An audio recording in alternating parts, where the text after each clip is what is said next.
दोस्तों, स्वागत है आपका फिर से हमारे YouTube चैनल अभिषेक पाठशाला। दोस्तों, मैं अभिषेक और आप देख रहे हैं हमारा YouTube चैनल।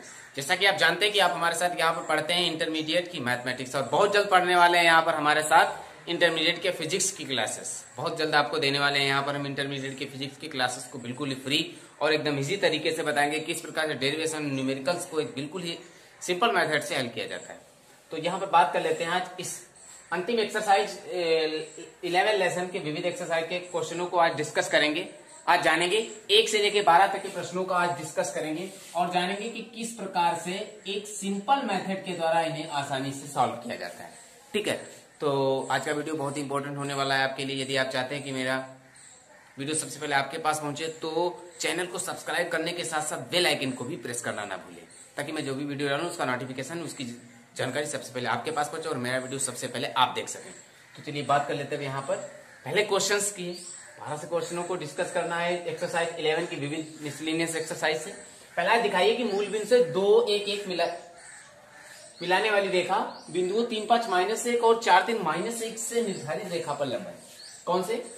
मूल बिंदु से 2 1 1 को मिलाने वाली रेखा। तो देखिए यहां पर मूल बिंदु क्या होंगे? 0 0 0 होंगे और आपके पॉइंट्स क्या दिए गए हैं? 2 1 1। तो इसे हम मान लेते हैं ए बिंदु है, ये ए के निर्देशांक है, ये बी बिंदु के निर्देशांक है। तो ए और बी से मिलाने वाली रेखा, तो यहां पर क्या करेंगे? सबसे पहले ए और बी के दिक अनुपात निकालेंगे। यहां पर सबसे पहले हम निकालेंगे ए बी के दिक अनुपात। तो ए बी के दिक अनुपात कैसे निकलते हैं? हमने आपको एक्सरसाइज 11.1 में बताया है। ए बी के दिक अनुपात कैसे निकलते हैं? x2 - x1 इसका फॉर्मूला है, y2 - y1, z2 - z1। तो x2 की वैल्यू होगी यहाँ पर 2, x1 होगी 0, y2 होगी 1, y1 होगी 0, z2 होगी 1, z1 होगी 0। तो देखिए इसके निर्देशांक निकलेंगे 2 1 और 1, ये होंगे ए बी के दिक अनुपात। ठीक है, अब इसके बाद में कह रहा है बिंदुओं 3 5 -1 और 4 3 -1। दूसरे पॉइंट्स को हम सी और डी से क्लियर कर लेते हैं। सी के पॉइंट्स मान लीजिए 3 5 और -1 है, और डी के पॉइंट्स है 4 3 और -1। तो अब यहां पर हम बात कर लेते हैं सी डी के दिक अनुपात कैसे निकालोगे। सी डी के दिक अनुपात निकाल लेते हैं उसी फॉर्मूले से, ये वाला फॉर्मूला अप्लाई करते हैं। x2 - x1, y2 - y1, z2 - z1। तो देखिए ये होगा 4 - 3, इधर होगा 3 - 5, इधर होगा -1 + 1। क्लियर है? ये आपका होगा 1, ये होगा -2 और इधर होगा 0। तो ये निकलेंगे आपके सीटी के दिक अनुपात। अब यहां पर कह रहा है कि दिखाइए कि ये बिंदुओं से निर्धारित जो रेखा है वो लंब है। तो यहां पर हमने बताया, अब क्या करेंगे? यहां पर करेंगे जब ए बी और सी डी परस्पर लंब हो, तो जब दो रेखाएं लंब होगी तो सदिश वेक्टर में इसमें कौन सा फॉर्मूला यूज करते हैं? a1 a2 + b1 b2 + c1 c2 = 0। ठीक है, यहां पर क्या करेंगे? लिखेंगे जब ए बी तथा सी डी लंब हो तब फॉर्मूला यूज होगा a1 a2 + b1 b2 + c1 c2 = 0। तो ये a1 a2 क्या हो? देखिए ये जो पॉइंट्स आपके निकले हैं इन्हें हम मान लेंगे a1 b1 और c1। ये हो जाएंगे a2 b2 और c2। पुट कर देते हैं। इसमें a1 की वैल्यू है 2, a2 की वैल्यू है 1, b1 की वैल्यू है 1 और b2 की वैल्यू है -2, c1 की वैल्यू है 1, c2 की वैल्यू है 0 = 0। तो ये देखिए क्या होगा? 2, ये होगा -2, ये 0 = 0, ये 0 = 0। अतः प्रूव है कि इससे मिलाने वाली रेखा इन बिंदुओं से निर्धारित रेखा पर लंब हो। ये पहला क्लियर हुआ। सेकंड क्वेश्चन की बात कर लेते हैं। कह रहा है यदि दो परस्पर लंब रेखाओं की दिक्कोसाइन क्रमशः L1 M1 N1 और L2 M2 N2 हो, तो दर्शाइए कि इन दोनों पर लंब रेखा की दिक्कोसाइन क्रमशः M1 N2 - M2 N1, N1 L2 - N2 L1, L1 M2 - L2 M1 होंगी। तो यहां पर क्या करेंगे? देखें, माना ए बी और सी डी दो ऐसी रेखाएं हैं जिनकी दिक्कोसाइन क्रमशः L1 M1 N1 और L2 M2 N2 है। यहाँ पर दो रेखाएं परस्पर हमने ए बी और सी डी के द्वारा मान ली गई। अब ये जब दो रेखाएं आपस में लंब होंगी तो इनके ये नियम यहाँ पे फॉलो करेंगे। क्लियर है? बिल्कुल। L1 L2 + M1 N2 + N1 N2 = 0 ये फॉर्मूले हैं। L1² + M1² + N2 N1² = 0, ये दो नियम कब फॉलो होंगे? जब सेम होगा। जब L1 L2 आपस में समान होंगे तो L square M square N square equal to 1 होगा। उसी प्रकार L1 square M1 square N1 square 1 होगा, L2 square M2 square N2 square भी 1 होगा। तब यहाँ पर ये फॉर्मूला यूज करेंगे L upon M1 N2 minus M2 N1 equal to M upon N1 L2 minus N2 L1 equal to N upon L1 M2 minus L2। First equations मान लेते हैं। अब क्या करते हैं, देखिए इस इक्वेशंस के 3 पार्ट दिए गए हैं। यहाँ पर क्या करेंगे, इन तीनों क्वेश्चनों को आपस में वर्क करके ऐड कर देंगे। क्या, इसे लिखेंगे L square plus M square plus N square upon, इसे रूट में ले लेते हैं और नीचे भी रूट में ले लेंगे, M1 N2 minus M2 N1 का square plus N1 L2 minus N2 L1 का square plus L1 M2 minus L2 M1 का स्क्वायर, ये हो जाएगा। अब यहाँ पर बात कर लेते हैं under L square M square N square की वैल्यू 1 है, तो देखिए यहाँ पर ये फलन आपका होगा 1 अपान ये जो नीचे आपका दिया गया है, इसे जब हम सॉल्व करेंगे तो ये आपस में आएगा आपका कुछ ऐसे, क्या आएगा, इसका आएगा प्लस N1 का square into L2 plus M2 plus N2 का square minus L1 L2 M1 M2 plus N1 N2 का होल स्क्वायर, ये आएगा। इसका क्लियर करेंगे तो ये आएगा। अब यहाँ पुट कर देंगे 1 अपान अंडर रूट, देखिए इसकी जो वैल्यू है वो 1 है, इसे लिखेंगे 1 और इसे भी लिखेंगे 1 और इसकी वैल्यू है 0, इसकी वैल्यू है क्या, 0। तो यहाँ पर हम सत्यापित करेंगे, ये होगा 1 बाई रूट 1 यानी 1 बाई 1 अर्थात 1 ही आएगा। ठीक है, ऐसा इसलिए किया गया है क्योंकि यहाँ पर जो ये फॉर्मूला हमने लिखा L upon M1 M2 minus M2, यदि इसका वर्क करके आपस में जोड़ेंगे तो इसका सत्यापन हुआ है 1 आएगा, इसलिए इसे क्लियर किए। अब ये 1 को हम इसके बराबर रखेंगे समीकरण में। अब लिखेंगे यहाँ पर समीकरण 1 से समीकरण 1 को नोट करके बराबर 1 के बाद में इसको अलग अलग हल करने के बाद पाएंगे।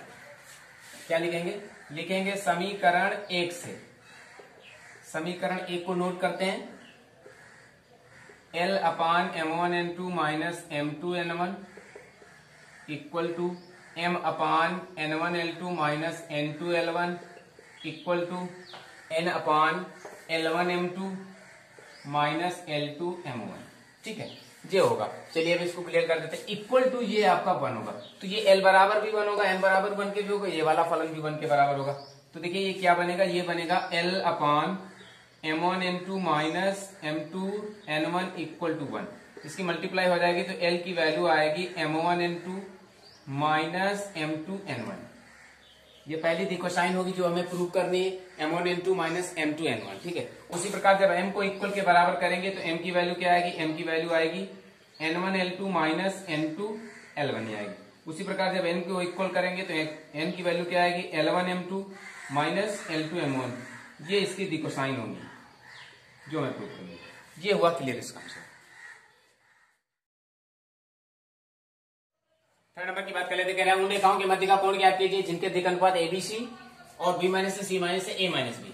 तो देखिए दिक् अनुपात आपके दिए गए हैं, इसमें दिक् अनुपात हैं जो वो हैं ABC और दूसरे के हैं B minus C, C minus A और A माइनस B। तो देखिए इसे हम करेंगे A1 B1 C1, इसे कह लेंगे A2 B2 और C2। बीच का कोण ज्ञात करना है दोनों रेखाओं के, बीच के कोण का फॉर्मूला लगा देंगे, cos theta equal to A1 A2 plus B1 B2 plus C1 C2 upon under root A1 square plus B1 square plus C1 square into under root A2 square plus B2 square plus C2 square. ठीक है, ये होगा cos theta equal to A1 की value है A, A2 की value है B minus C, B1 की value B है, B2 की वैल्यू है C माइनस C, C1 की वैल्यू C है, C2 की वैल्यू है A माइनस B बटे अंडर रूट यहाँ पर हो जाएगा A square plus B square plus C square into under root इधर हो जाएगा B माइनस A का स्क्वायर, C माइनस A का स्क्वायर और A माइनस B का स्क्वायर। देखिए ये बनेगा cos theta equal to AB minus AC plus BC minus AB plus AC minus BC गुणा हो जाएगी, नीचे वाले को सेम लिखेंगे under root A square plus B square plus C square into under root B minus C का square plus C minus A का square plus A minus B का स्क्वायर। देखिए यहाँ पर ए बी कैंसिल होगा, plus minus का A C cancel होगा और बी सी भी कैंसिल होगा। ऊपर जीरो आएगा, जीरो फलन होने से पूरा फलन जीरो होगा, तो cos थीटा बराबर cos 90 की वैल्यू जीरो होती है। थीटा बराबर 90 अंश होगा, इन दोनों रेखाओं के बीच का कोण 90 अंश होगा। फोर्थ नंबर की बात कर लेते हैं, एक्स अक्ष के समांतर तथा मूल बिंदु से जाने वाली रेखा का समीकरण। तो यहां पर सबसे पहले हम निकालेंगे एक्स अक्ष की दिक कोसाइन, एक्स अक्ष के दिक अनुपात, एक्स अक्ष के दिक अनुपात निकाल लेते हैं, वो होंगे 1 0 0। एक्स अक्ष है, वाई अक्ष पूरे शून्य होंगे और मूल बिंदु से जा रही है रेखा, तो मूल बिंदु के निर्देशांक क्या होंगे 0 0 और 0। ठीक है, तो एक्स अक्ष के समांतर और मूल बिंदु से जाने वाली रेखा का समीकरण, तो रेखा के समीकरण का फॉर्मूला लगा देंगे, x minus x1 upon A equal to Y minus y1 upon B equal to z minus z1 upon C. तो चलिए पुट कर देते हैं। देखिए यहाँ पर ये x1 y1 z1 होगा, इसे ABC मान लेंगे दिक अनुपात में। तो x माइनस x1 0 है, अपान a की वैल्यू 1 है, y माइनस y1 0 है, अपान b की वैल्यू 0 है, z माइनस z1 0 है, अपान c की वैल्यू 0। तो ये बनेगा x अपान 1 इक्वल टू इधर होगा y अपान 0 इक्वल टू होगा z अपान 0। ये होगा रेखा का समीकरण। नंबर की बात कर लेते, कह रहा है यदि बिंदु ए बी सी डी के निर्देशांक क्रमशः इतने इतने हैं, तो ए बी और सी डी के बीच का कोण। तो ए के पॉइंट्स हैं 1 2 3, बी के पॉइंट्स हैं 4 5 7, सी के पॉइंट्स हैं -4 3 -6 और डी के हैं 2 9 2। तो यहां पर सबसे पहले निकालेंगे ए बी के दिक अनुपात, क्योंकि कोण ज्ञात करना है ए बी और सी डी के बीच का। तो ए बी के दिक अनुपात निकालेंगे, क्या होंगे x2 minus x1 formula use होगा, कामा y2 माइनस y1 कामा z2 माइनस z1। इसके बाद में पुट कर देते हैं A B, x2 minus x1 4 minus 1 comma 5 minus 2 और कामा 7 माइनस 3। तो देखिए इसके दिक अनुपात होंगे 3 3 और 4। ठीक है, इसके दिक अनुपात ये होंगे। अब यहां पर निकाल लेते हैं सी डी के दिक अनुपात। सी डी के दिक अनुपात में फॉर्मूला यूज करेंगे x2 minus x1, y2 minus y1 और z2 माइनस z1। तो देखिए सी और डी में यूज करेंगे x2 माइनस x1 ये प्लस का 4 होगा, y2 9 होगा, y1 3 होगा, z2 2 होगा, z1 माइनस है तो प्लस का 6 होगा। इसके दिक अनुपात होंगे 6 6 और 8। ठीक है, इसके दिक अनुपात 6 6 और 8 होंगे। इनके दोनों रेखाओं के बीच का कोण ज्ञात करना है। तो यहाँ पर दो फार्मूले हमने आपको बताए कि जब दो रेखाएं आपस में समांतर होंगी तो उनके बीच का कोण 0 अंश, और जब जो दो रेखाएं परस्पर लंबवत होंगी तो उनके बीच का कोण 90 अंश होगा।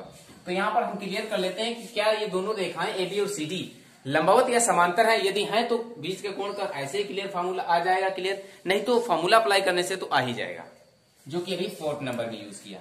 तो देखिए यहाँ पर यूज कर लेते हैं a1 by a2 equal to b1 by b2 equal to c1 by c2।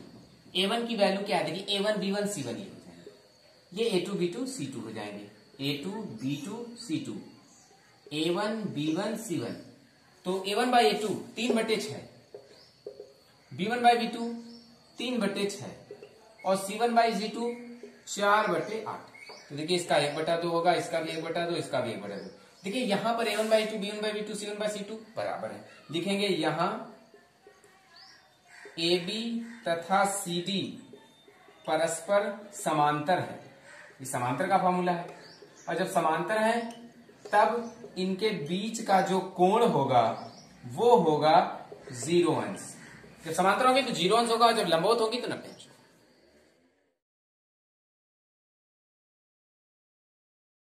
6 number की बात कर लेते हैं। यदि रेखाएं x minus 1 upon minus 3 equal to y minus 2 upon 2k equal to z minus 3 upon 2 और x माइनस 1 बाई 3k बराबर y minus 1 by 1 equal to z minus 6 equal to minus 5 परस्पर लंब है, तो k का मान क्या है। देखिए ये पहली रेखा है और ये दूसरी रेखा है। इन दोनों रेखाओं के पहले दिक अनुपात निकालेंगे। यहां पर लिखेंगे पहली रेखा के दिक अनुपात, पहली रेखा के दिक अनुपात निकाल लेते हैं। ये होंगे -3 2k और 2। ठीक है, नीचे वाले। दूसरी रेखा के दिक अनुपात क्या होंगे 3k 1 और -5। ठीक है, अब ये दोनों रेखाएं परस्पर लंब हैं। लिखेंगे जब दो रेखाएं लंब हो तब फॉर्मूला क्या होगा, फॉर्मूला क्या लगेगा, A1/P1B2 C1C2 इक्वल टू 0। देखिए इसे करेंगे A1 B1 C1 A2 B2 C2 put कर देते हैं, -3 इंटू 3K। B की वैल्यू है B1 2K इंटू 1, C1 की वैल्यू 2 इंटू -5 इक्वल टू 0। ये हो जाएगा -9K plus 2K -10 equal to 0। देखिए ये क्या बनेगा, -7K कम हो जाएगा इक्वल टू 10 होगा, K की वैल्यू -10/7 होगी। ये होगा इसका क्लियर आंसर। 7 नंबर की बात कर लेते हैं। बिंदु 1 2 3 से होकर जाने वाली तथा तल r vector into I cap plus 2 J cap minus 5K cap plus 9 equal to 0 पर लंबवत रेखा का सदिश समीकरण। तो देखिए जो आपका पॉइंट्स दिया गया है, पॉइंट्स हैं 1 2 3, इससे जो सदिश निर्मित होगा वो क्या होगा, मान लेते ए वेक्टर बनना है, ये होगा आई cap plus 2 J cap plus 3K cap, ठीक है। और जो आपका एक सदिश समीकरण दिया गया है R vector into I cap plus 2 J cap minus 5K cap plus 9 equal to 0। यहाँ पर ये बी वेक्टर इसे मानेंगे I cap plus 2 J cap minus 5K cap, ये अनुदिश सदिश होगा, ठीक है। अब इसके लंबवत रेखा का सदिश समीकरण निकालना है, तो लिखेंगे लंबवत रेखा का सदिश समीकरण क्या होगा, लंबवत रेखा का सदिश समीकरण इसका होगा R vector minus A vector equal to lambda B vector, ये फॉर्मूला होता है। तो लगा देंगे R vector minus A vector की वैल्यू है I cap plus 2 J cap plus 3K cap equal to lambda, और बी वेक्टर की वैल्यू है यहाँ पर I cap plus 2 J cap minus 5K cap. तो इसको हम उधर ले चलते हैं, तो ये बनेगा आर वेक्टर इक्वल टू, ये उधर हो जाएगा प्लस का I cap plus 2 J cap plus 3K cap plus lambda into I cap plus 2 J cap minus 5K cap, ये होगा इसका क्लियर आंसर।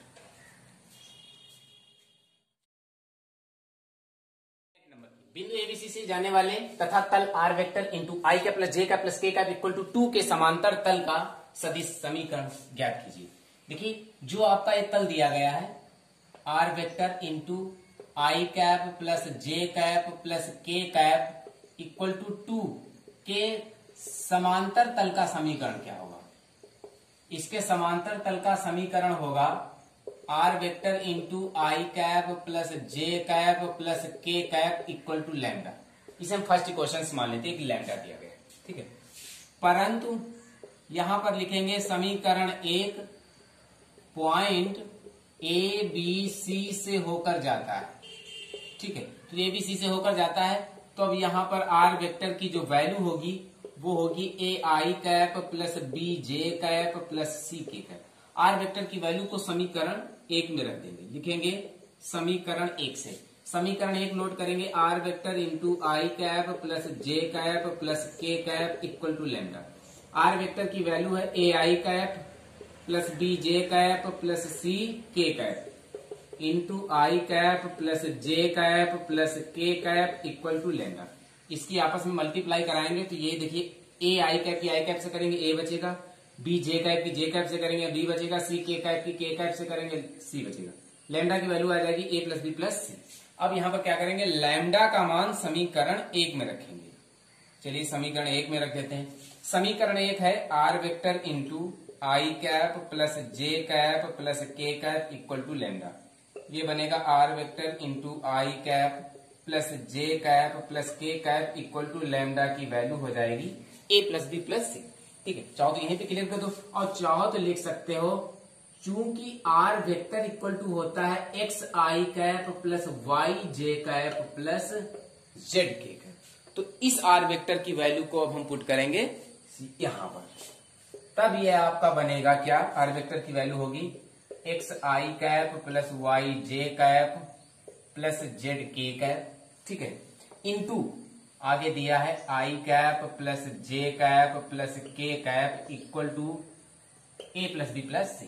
देखिए अब इसकी आपस में मल्टीप्लाई करा देंगे तो इधर बचेगा x plus Y plus Z equal to इधर बचेगा a plus B plus C। ये होगा क्लियर समीकरण।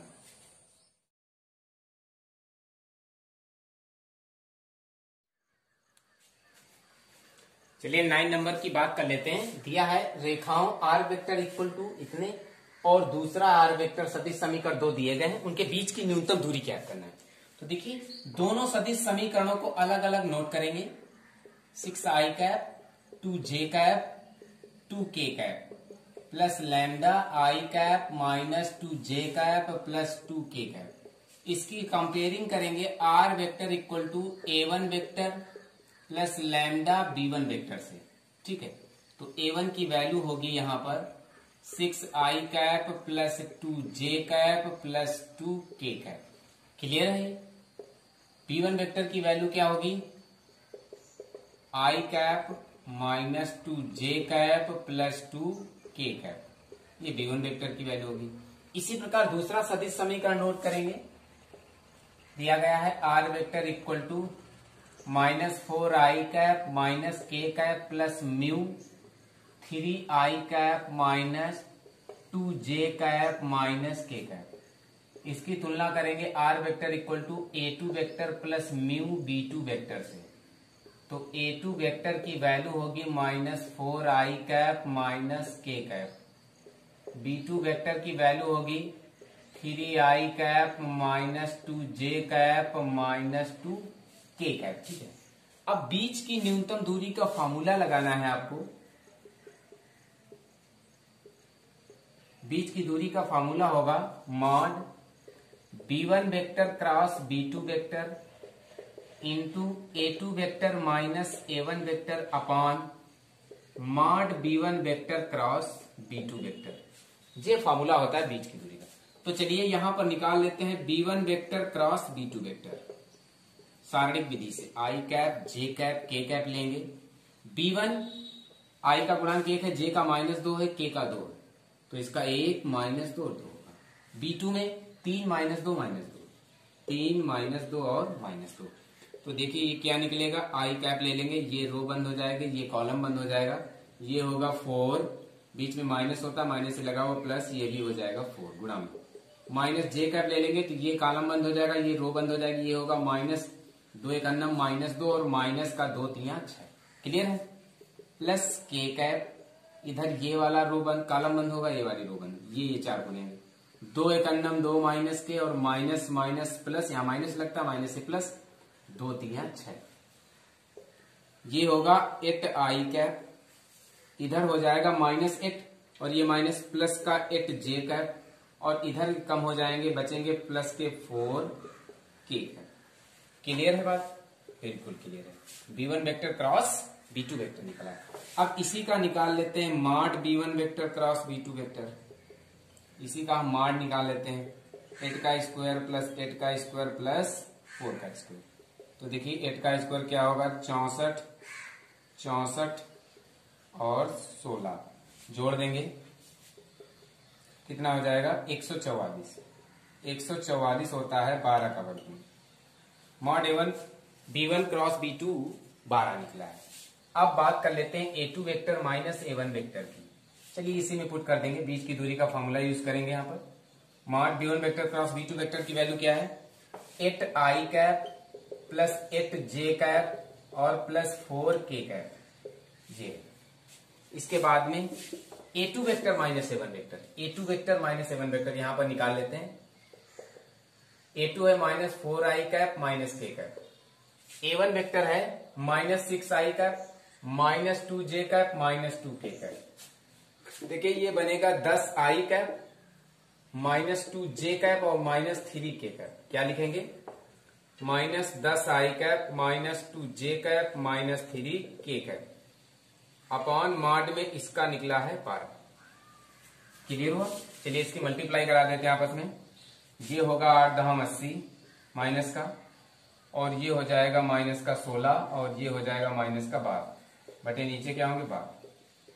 देखिए 80 16 और 12 को जब हम जोड़ेंगे तो 108 आएगा, माइनस 108 बटे 12, 12 9 108, कितना आ जाएगा माइनस मॉड 9 यानी प्लस की 9 मात्रक होगी इनके बीच की दूरी।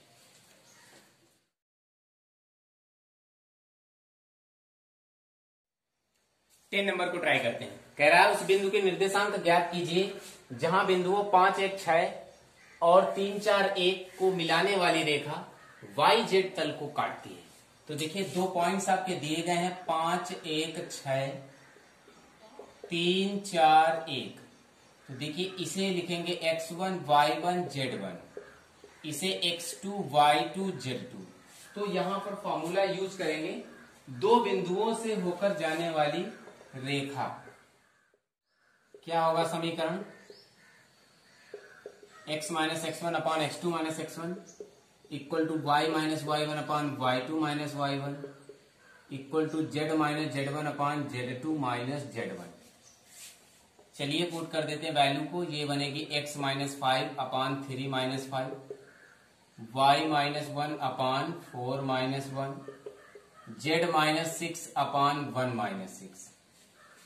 ये बनेगा x minus 5 upon minus 2, y minus 1 upon 3, z minus 6 upon minus 5। Minus common लेंगे, ये बनेगा x minus 5 upon 2, y minus 1 upon minus 3, z minus 6 upon 5। जो माइनस के हैं वो प्लस के होंगे, जो प्लस के हैं वो माइनस के होंगे। अब इसे हम मान लेते हैं एक लैम्डा के बराबर, ठीक है, एक लैम्डा के बराबर हम इसे मान लेते हैं। तो यहां पर अब हम लैम्डा के पॉइंट्स निकालेंगे, लैम्डा के निर्देशांक निकाल लेते हैं।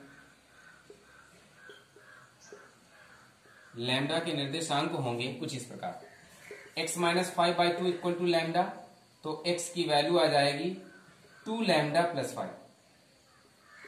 क्लियर है? y minus 1 upon minus 3 equal to lambda, तो y की वैल्यू आ जाएगी 1 माइनस 3 लैम्डा, ये आ जाएगी। z को क्लियर करते हैं, z minus 6 upon 5 equal to lambda, तो z की वैल्यू आ जाएगी 6 plus 5 lambda.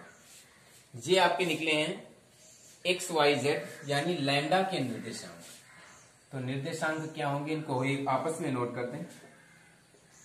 2 lambda plus 5 comma 1 minus 3 lambda comma 6 plus 5 lambda, ये निकले। इसे इक्वेशंस फर्स्ट मान लेते हैं। अब यहां पे कह रहा है कि ये जो इससे मिलाने वाली जो रेखा है ये वाई जेड तल को काटती है, ठीक है, वाई जेड तल को काटती है। तो यहां पर लिखेंगे जब रेखा वाई जेड तल को काटती है या काटे तो यहां पर x फलन की वैल्यू 0 होगी। तो इस फलन की वैल्यू यहां पर होगी 0। तो इसे पुट करेंगे क्या, 2 लैम्डा प्लस 5 इक्वल टू 0, यही तो है x की वैल्यू। तो यहां पर लैम्डा की वैल्यू -5/2 होगी। अब इस लैम्डा का मान हम समीकरण 1 में रखेंगे जहां पर लैम्डा के निर्देशांक दिए गए।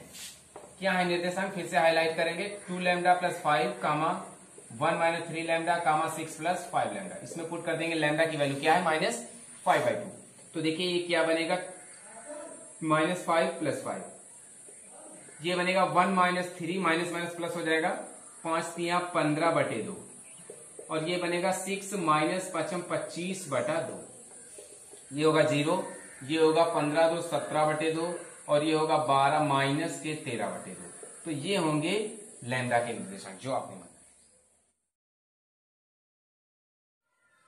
11 नंबर की बात कर लेते हैं। कह रहा है उस बिंदु के निर्देशांक ज्ञात कीजिए जहां बिंदु 5 1 6 और 3 1 3 4 1 को मिलाने वाली रेखा जेडएक्स तल को काटती है।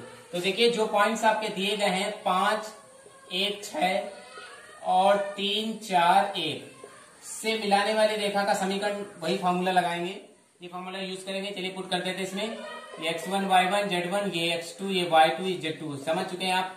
10 नंबर के क्वेश्चंस में पुट करेंगे x minus 5 upon 3 minus 5, y minus 1 upon 4 minus 1, इधर हो जाएगा z माइनस 6/1 माइनस 6, ये हो जाएगा x माइनस 5 अपॉन माइनस 2, इधर होगा y माइनस 1 अपॉन 3, इधर होगा z minus 6 upon minus common ले लेंगे, इसे लिख सकते हैं x minus 5 upon 2 equal to y minus 1 upon 3 equal to z minus 6 upon 5 equal to, इसे लैम्डा के मान लिया जाता है यहाँ पर।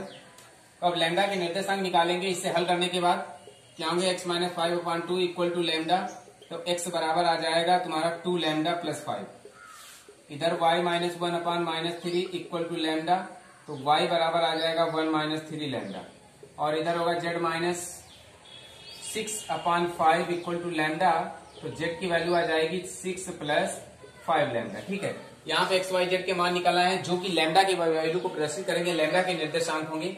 अब यहाँ पर हमें लिखना है चूंकि जो रेखा है वो ZX तल को काटती है, ठीक है, जो रेखा है वो ZX तल को काटते हैं तो यहाँ पर y फलन का मान 0 होगा। y वाला फलन इसमें कौन है?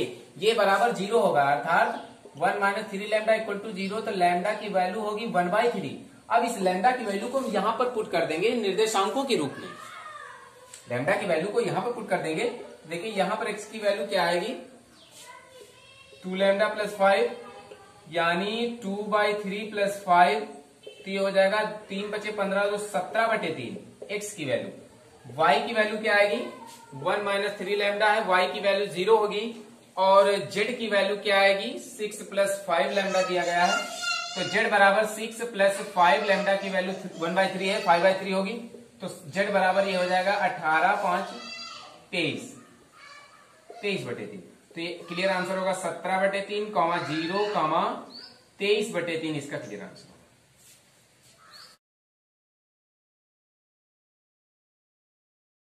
12 नंबर की बात कर लेते हैं। कह रहा है उस बिंदु के निर्देशांक ज्ञात कीजिए जहां बिंदु 3 माइनस 4 माइनस 5 और 2 माइनस 3 1 को मिलाने वाली रेखा समतल 2x plus Y plus Z equal to 7 के पार जाती है।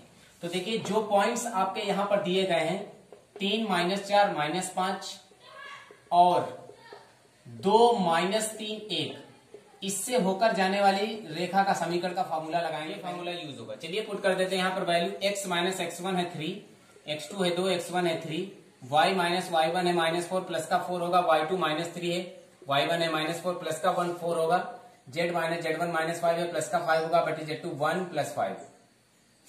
ये होगा x माइनस 3 बाई माइनस 1, इधर होगा y प्लस 4 बाई 1, इधर होगा z प्लस 5 बाई 6। इसे हम मान लेते हैं लैम्डा के बराबर। चलिए लैम्डा के निर्देशांक निकाल लेते हैं। यहां पर अब हम लैम्डा के निर्देशांक होंगे, देखिए लैम्डा बराबर इसमें जब हम पुट करेंगे तो लैम्डा के निर्देशांक क्या निकलेंगे? x minus 3 upon minus 1 equal to lambda, x बराबर 3 माइनस लैम्डा, ये निकलेगा। जब y plus 4 by 1 equal to lambda लगाएंगे तो y की वैल्यू लैम्डा माइनस 4 होगी, और जब z plus 5 by 6 equal to lambda लगाएंगे तो z की वैल्यू 6 लैम्डा माइनस 5 होगी। ठीक है, अब क्या कह रहा है? अब कह रहा है ये जो रेखा है ये समतल 2x plus Y plus Z से होकर गुजरे, क्योंकि लैम्डा जो है वो समतल 2x plus Y plus Z equal to 7 के पार जाता है। तो चलिए यहां पर पुट कर देते हैं x y z के मान को। ये तो ये क्या बनेगा? ये बनेगा 2 इंटू एक्स में लैम्डा की वैल्यू लगाएंगे 3 माइनस लैम्डा, प्लस y की जगह पर लैम्डा माइनस 4 और प्लस z की जगह पर 6 लैम्डा माइनस 5 इक्वल टू 7। ये हो जाएगा 6 minus 2 lambda plus lambda minus 4 plus 6 lambda minus 5 equal to 7। 2 lambda, देखिए लैम्डा 6 लैम्डा, ये 7 लैम्डा में 2 लैम्डा कम होगा 5 लैम्डा, इधर 6 4 में कम हो जाएंगे, देखिए 5 4 9 हो जाएगा, 9 में 6 कम होंगे, माइनस के 3 बचेंगे इक्वल टू 7। इसे लिखेंगे 5 lambda equal to 7 plus 3, 5 lambda equal to 10, lambda की वैल्यू आ जाएगी आपकी 2। अब इस लैम्डा का मान हम इस पॉइंटों में रख देते हैं तो वो आपके बिंदु के निर्देशांक प्राप्त हो जाएंगे। क्या पॉइंट्स आपने माने हैं? हमने पॉइंट्स माने हैं x बराबर 3 माइनस लैम्डा, तो ये बन जाएगा 3 माइनस 2 अर्थात 1। y बराबर है लैम्डा माइनस 4, लैम्डा की वैल्यू है 2 माइनस 4, तो इसके पॉइंट्स बनेंगे माइनस 2। z बराबर 6 लैम्डा माइनस 5, तो 6 लैम्डा की वैल्यू 2 है माइनस 5, तो इसके पॉइंट्स बनेंगे आपके 7। तो आपके पॉइंट्स हो जाएंगे 1 2 और 1 माइनस 2। कैसी लगी आज की क्लास? ये रहा आज का वीडियो। कैसी लगी आज की क्लास हमें कमेंट करके जरूर बताइएगा। यदि आप चाहते हैं कि हम इसी प्रकार आपको स्टेप बाय स्टेप क्वेश्चन देते रहे तो हमारे चैनल को सब्सक्राइब करना ना भूलें। हम आपको देते रहेंगे इस प्रकार क्वेश्चनों को बिल्कुल आसान तरीके से पढ़ते रहे हमारा यूट्यूब चैनल अभिषेक पाठशाला। Thank you.